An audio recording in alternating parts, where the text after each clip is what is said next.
Hello again my friends, as always I'm yours teacher Cedric. So in today's video tugiye kurebera hamwe buryo ki wabona channel history. Channel history ubundi imazi iki niki. Channel history ni ikintu utaba ntiwaba monetize utagifite. Channel history ntabwo wazajya uploading ama videos menshi ku munsi utayifite, ntiwajya ukora ama live menshi ku munsi utafite icyitwa channel history. Guys, mu gihe hariho nk'umuntu uploadinze video yawe, nta kuntu warekarama iyo video uvuga yuko ari yawe nta channel history ufite. Ntabwo wapininga comment, uri kumva nyine ntiwapininga comment udafite channel history. Na buriya buryo bwo nagiye mbabwira bwo gukoresha bwa affiliate marketing, uburyo wajya ubonamo amafaranga hano kuri YouTube binyuze mu kwamamariza amakampani runaka ibicuruzwa byabo, noneho icyo gicuruzwa ukaba wapininga nuza link yabyo, noneho ukaba wabona nyine like wabona ayo wapininga iyo link yabo ku buryo nyine uwo muntu nayiklikaho umuntu wari we wese wagufollowinze naklika kuri iyo link akaba yagura iyo produit ku buryo araza tuvuga urugero yishyura nk'ibihumbi 200, noneho bakaba baguha 500. Ibyo ngibyo ntiwabikora. Guys, muri video ni ntoya cyane nabateguriye, tugiye kurebera hamwe buryo ki noneho channel history wayibona. Iki ni ikibazo gikomeye cyane. Ushobora gukora imyaka 5, ushobora gukora imyaka 7, ushobora gukora umwaka umwe, amezi angahe, channel history utari wayibona. Guys, kugira uyibone biba bigoye cyane, ariko muri aka kanya like muri iyi video tugiye kurebera hamwe uburyo wayibona mu munsi umwe. Ni ibintu byo urakora uciye muri YouTube studio ubwaho, ntago ari scam, ntago ari iki. Wowe urabikora uzanshimira nyuma, cyase nubikora nyine bikemera. I know yuko nyine uzagaruka ukabyandika muri comment kugira ngo n'abandi bantu bazabibona batazagira ngo ni scam cyangwa iki niki, uzabaho ubuhamya. Guys, first of all, kugira tubikore nyine urajya muri YouTube studio, noneho uhita ujya setting. Ngiye kubikora muri kuri screen, muraba muri kugenda mubibona.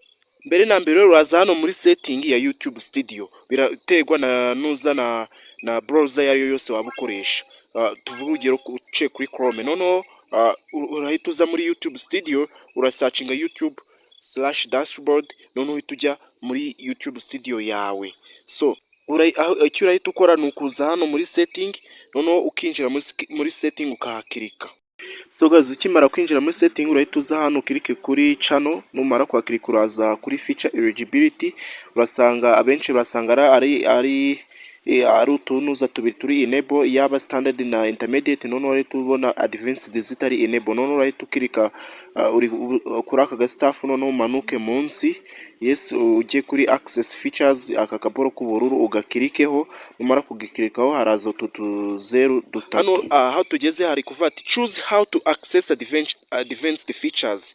Guys, twabonye features za mbere, intermediate, iki niki. Ya gatatu rero kugira tuyifungure turahitamo buryo ki twayifungura. Impamvu usanga abantu bafata amezi n'imyaka nuko baba batazi ubu buryo uko ari butatu. Baba bazi buno buryo bwa gatatu bw'aka kazeru ka gatatu ka build channel history naturally, kuzaba approved naturally, mu buryo nyine buri naturel cyangwa se mu buryo karemane, binyuze mu byo ugenda ukora. Guys, reka ngende mbisobanura ubundi akantu ku kandi. Hano bari kutubwira ngo choose how to access advanced features. Ugiye guhitamo buryo ki wagira waba access kuri advanced features. So bakatubwira ngo this one time verification gets you the features to take your channel to the next level and helps us keep the YouTube community safe for everyone.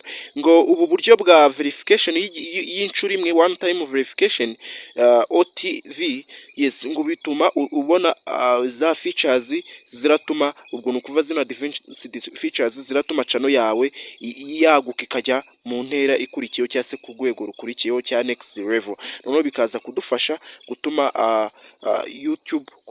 YouTube iba safe cyangwa se bari ahantu hizewe kuri buri muntu. So aka kazeru ka mbere nkuko muri kukabona hari haranditse ngo use video verification. Ubu ni uburyo bwa mbere bwo kwifashisha video verification, ukohereza video yawe bakayiverifying. Haravuga ngo approval time usually up to 1 day. Noneho kugira babyaprovinge kenshi na kenshi bifata umunsi umwe. We will help you create a 30-second video of yourself looking into your phone's camera. Hano uburyo rero bigenda, wohereza video y'amasegonda 30 video yawe uri kureba muri kamera, ugahindukira iburyo ugahindukira ibumoso ukongera ukareba muri kamera neza, amasegonda 30 yonyine ukohereza iyo video. Iyo video rero yibagezeho, nabyo turabireba muri iyi video, yibagezeho barayiverifyinga, kenshi na kenshi bitwara umunsi umwe wonyine bamara kuyiverifyinga. Noneho rero bagahita bagira iki, bakohereza message muri binyuze muri email, bakakohereza message bavuga yuko byemeye tayari, ukaba access kuri advanced features nazo zikaba enabled. Yes, noneho aka ka kabiri ngo bakavata use your valid ID. Yes, approval time usually up to 1 day. Iyo wakoresheje valid ID, identity yawe ya nyayo, nanone bitwara umunsi umwe. Use your phone to take a photo of your government issued ID like a passport or driving license. Hano urafata telefone yawe, noneho ufata ifoto y'ikintu uzi icyangombwa cyari cyo cyose, tuvuge irangamuntu yawe cyangwa se pasiporo cyangwa se icyangombwa cyo gutwara, wowe ugifotore neza, noneho iyo foto aba ariyo uboherereza. Noneho kubicecinga cyangwa se kubya provinga nanone bitwara umunsi umwe. Ubwo ni uburyo bwa kabiri abantu benshi tutari tuzi. Uburyo bwa gatatu rero ni bwa bundi abantu benshi dusanzwe tuzi, aribwo bita build channel history, kubaka channel history. Uri kumva uburyo bwa mbere n'ubwa kabiri ni uburyo buri shortcut, mu buryo bworoshye bitwara umunsi umwe, ariko kubaka channel history aribwo buryo bwa gatatu twese tuzi. Ushobora kuvanga uri kuyubaka ugasanga n'imyaka 2 n'imyaka 3 n'imyaka 5 irashize utari wayubaka, bitewe wenda n'utukosa tumwe na tumwe ugenda ukora turenga kuri YouTube community guidelines. So kuri building channel history baratubwira ngo approval time usually up to 2 months, ngo kenshi na kenshi hari igihe bifashe amezi 2. Yes, you build history automatically as you continue to grow your channel and follow the community guidelines. Ngo wubaka channel history mu buryo buri automatic cyase bwikora uko ugenda uzamura channel yawe, uploadinga, ukora ama live, ukora ama podcast, ama playlist, iki niki uhatinga aba followinga, abahaye ama comment, uba liking ibintu nk'ibyo. Anari kuri kugenda ugendera kuri community guidelines cyase ya mategeko ya YouTube. Ibyo ubwo ni uburyo bwa gatatu rongeye ntashaka kubabwiraho cyane, ahubwo aka kanya tugiye kwibanda kuri uburyo bwa use video verification, bwo kwifashisha video verification yawe, aka video k'amasegonda 30 ukakohereza, noneho bakaverifyinga mu gihe cy'umunsi umwe ugahita usubizwa. Nibyo tugiye kwibandaho. Guys, reba yino video paka irangiye. Guys, ndabizi yuko ikibazo cya channel history urahita ugikemura. So guys, twe turahitamo aka kambere use video verification, noneho tuhite dukirike ahangaha kuri next. Nitumara kwakirika baraza guhita baduha email irimo link yo turaza koherezaho nyine iyo video. Muri tableau yawe harahita haza aka kantu get an email to start verification on your phone.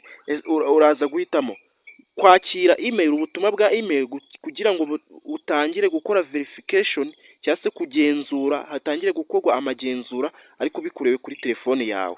Yes, hano bakatubwira ngo Google is sending the verification link, so open it on your phone to start your verification using your phone's camera. Google iraza kohereza message binyuze muri email, noneho iyo email iyo message irabirimo link yo gukoreraho iki iyi verification. Noneho wowe urinjira muri email yawe, Gmail yawe, noneho ufungure telefone yawe, ukore kuri ya link, noneho ufungure telefone yawe, noneho utangire iki gukora verification, utangire kwikamera wifashishije kamera ya telefone yawe. Ushobora mu buryo buri shortcut, ushobora no gukora hano kuri scan QR code instead, nabyo byaba byoroshye, ariko wowe kirika hano kuri get email, ako kanya bahita bakoreza email muri telefone yawe. Yes, numara kuhakora uri kubona nyine barahita bakubwira ngo we have sent you an email, twakoherereje iki ubutumwa muri email yawe. So check your email for a verification link. Open that link on your phone using your phone's camera to submit your verification. It may take a few minutes for your status on YouTube to be updated. Yes, ngo baravuga ati genda checking muri email yawe urasangamo link yo kuverifyinga YouTube channel yawe. Noneho urafungura iyo linki kuri telefone yawe wifashishije iki kamera ya telefone yawe, noneho usabumitinge your verification cyangwa se usabumitinge ka video k'amasegonda 30 wifashe. Urashobora gufata nk'iminota kugira ngo status cyangwa se YouTube channel yawe nyine yi updating bigaragare yuko wabonye channel history. Bishobora gufata iminota, uri kumva nyine ntabwo ari ibintu nyine bihita bikora. None iyo utarisivinze cyangwa se utakiriye email, uhita ukirika kuri iyi link ino uri kubona y'umukara ngo go to my account google.com/video akarongo kaberamye verification /submit on your phones. Yes browser. Iyi link nanone ibigusubizaho none cyangwa se ugakora kuri resend email bakongera bakakoherereza email cyangwa se nanone ugakoresha buno buryo bwa scan QR code instead. Ariko ubu ngubu ntabwo aribwo nshaka ko twibandaho, ahubwo wowe reka twibande kuri ubu buryo bwo kukohereza email.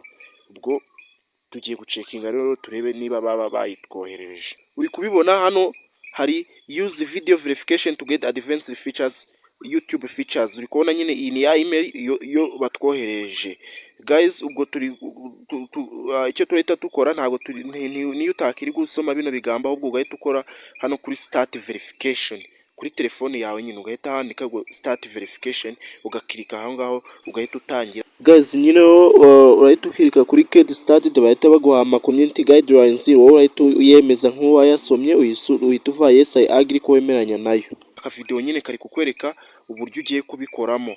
Uraza gufata telefone uyiringanize n'inuza na face yawe n'isura yawe, noneho ushobora kwifashisha akantu k'urumuri, urumuri nyine ruraba ruri kukumurika ku buryo uraba ugaragara neza, ariko nanone rukaba atari urumuri rwinshi cyane kandi nanone rukaba atari urumuri rukeya. Noneho ukamakinga sure cyangwa se ukamenya neza niba amaso yawe, amazuru ndetse n'umunwa byose biri kugaragara neza, kandi ikindi ugomba kumenya, ntabwo ugomba kuba wambaye amarinete cyangwa se wambaye nk'agapfukamunwa cyangwa wambaye ingofero. Uraba umeze nyine wowe ukomeze naturally. Bakongera bakatubwira ngo you don't need to speak or dress up. Ntabwo ukeneye kuba wavuga ngo wifate aka video uri kuva cyangwa se ngo wambaye neza. Wowe uko uraba wambaye kose ibyo ni ibikureba. None bakavuga ati check that there are no images of faces in your background. Kandi nanone umenye neza niba inyuma ku gikuta ugiye gukorera niba nta mashusho yaba yariho y'amasura y'abantu iki n'iki hasi ibintu by'ibishushanyo. Wowe bikore inyuma, mbese haba ari ahantu bibaye na byiza washira inyuma kuri background hakaba ariho nk'igitambaro cy'umweru mbese akaba ari ikintu, ari ibintu biri seriye guys. None bakatubwira ati nanone niba ubishaka ushobora kugerageza kubona izi advanced YouTube features binyuze mu kuba wafata ifoto ya irangamuntu ya cyangwa se ifoto ya cyangombwa iki n'iki. Ibyo byose cyangwa se bikanyura mu kubaka yaca no history bwa buryo twabonye busa nkaho bugoye. Ibi ngibi ndi kuvuga niba bibagoye, ariko guys I know yuko bitagoranye. Yes, none ukajya uhindukira iburyo ibumoso ukawongera ukareba muri kamera, warangiza ugahita ukora kuri next, hakaza aka kantu gasa n'ubururu kari kuzenguruka nyine ukabikora gutyo. Nuko hano dushizemo blue buryo bitagaragara mu buryo bwo kwirinda copyright. No hakaza aka kantu kazenguruka k'ubururu, umuhondo, icyatsi n'umutuku gutyo. Yes, ugahita ukirika kuri agree. Yes, ugahita bakoreza iyi ball imeze nka gutya. Hano uhita urisivinga nyine iyi email ivuga ngo aya magambo congrats you can start using advanced YouTube features. Bakimara kugusubiza rero wabaye approved, bahita bakubwira congratulations, wabongu watangira gukoresha advanced YouTube features.